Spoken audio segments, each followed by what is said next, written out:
It's being built right now, big sections of wall, and we will continue that. And one way or the other, it's going to get built.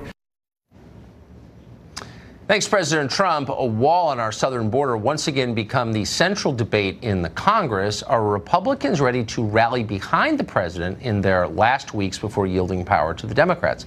Congressman Jim Jordan is a Republican, represents the state of Ohio, and he joins us tonight. Congressman, thanks very much for coming on. So the president said he'd be willing to shut down the government, as you well know. Are Democrats on the Hill united behind him in this?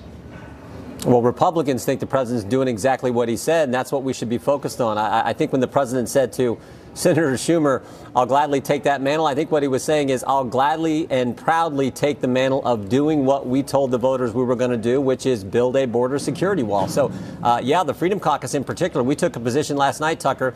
We're going to support the president, the full $5 billion for the border security wall, and let's reform our asylum laws while we're at it, because that will address the problem.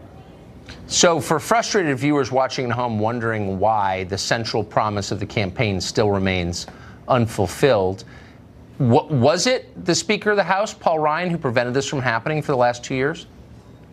I think it's part our leadership not pushing hard enough, and Paul not pushing hard enough, and I think it also is Democrats are for open borders. Democrats want to abolish ICE. Their party's champion in the last election, Secretary Clinton, what did she run on? A borderless hemisphere. So I think it's all part of that. But the president today, I think, made it pretty darn clear he's going to stand firm and focus on doing what we were elected to do. And I always say we make this job too complicated. That's a pretty basic thing to focus on.